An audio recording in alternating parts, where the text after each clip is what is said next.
Hey guys, Erin from Disney Plant Queen here. Welcome back to my channel. Today we are headed back to Disneyland to check out the plants at the cutest ride, the mini adventures of Winnie the Pooh. Come on, let's check it out. If you've ever been to Disneyland and thought, wow, these plants and flowers are so amazing. How can I make my own yard look this cool? Well, in these videos, we will explore the stunning plants and flowers located at Disneyland. As always, I want to empower and inspire you to learn how you can take care of the same plants in your own home.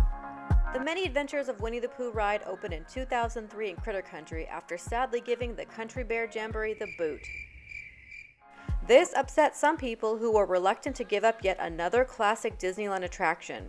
So as a tribute, the heads of Max the Deer, Melvin the Moose, and Buff the Buffalo are mounted on the wall inside the ride, but more on that later. As we walk to the ride, we are surrounded by the lush, peaceful forest greenery of the 100 Acre Wood. And on this ride, we are going to find all the ferns. Like, so many ferns.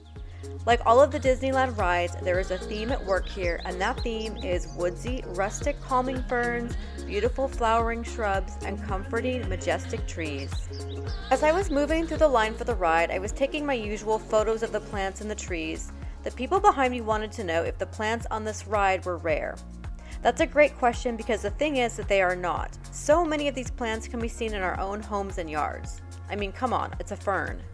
However, these lacy, voluminous beauties are not to be underestimated. Those delicate leaves aren't going to take care of themselves, so here's a few rules you'll have to follow to care for a fern yourself. First of all, ferns are shade-loving plants. They like low indirect light. So avoid direct sunlight or your fern is gonna sunburn. Here's a good example. See these guys here? Many are under this bridge. It's called a cast iron plant. They're not getting a whole lot of light here, but they still look great. This type of plant is thriving in these low light conditions.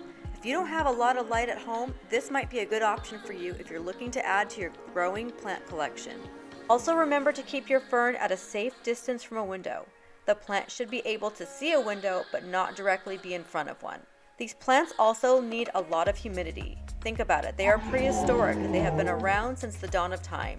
Keep them moist. A fern may need water more frequently, but the soil should be kept damp, not waterlogged. To replicate that humidity, you could bust out that trusty old humidifier, or you could create some ambient humidity and set your plant's pot on a tray of gravel filled with water.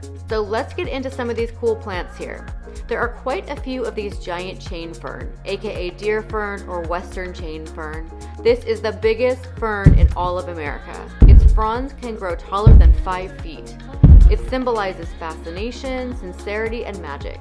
It prefers springy and boggy places like stream banks, exactly like the bank of the 100 Acre Wood where Pooh and his friends live.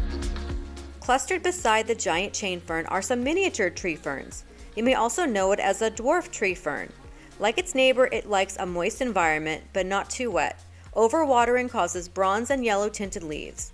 This plant is native to the islands of the South Pacific, like Fiji, and many tree ferns must not be exposed to sub-freezing temperatures. If you want to know how to feed this fern and keep it cute looking, fertilize these guys with a liquid fertilizer at half strength only during the spring and summer months. As you wave goodbye to psychedelic honey dreamland, turn around and look behind you. There they are. Remember the Country Bear Jamboree I mentioned earlier?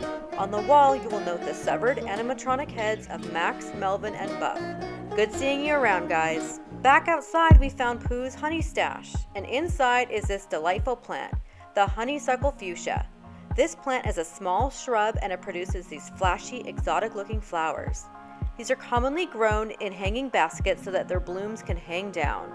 Most importantly, this is a beautiful flowering plant that will thrive in shade for you. Thanks for joining me on this plant tour of the Many Adventures of Winnie the Pooh. And thanks as always to the landscaping team cast members at Disneyland for creating and maintaining this calming, woodsy landscaping for us. These ferns can be finicky to care for, so I'm extra impressed by their ability to keep things in the 100 Acre Woods as lush and perfect as they are in our dreams. If you enjoyed this video, make sure to like it and hit the notification bell so that you don't miss any new Disneyland plant and landscaping videos. If you have a favorite ride at Disneyland with gorgeous plants you'd like to learn about, let me know in the comments. Until then, see you next time, plant people.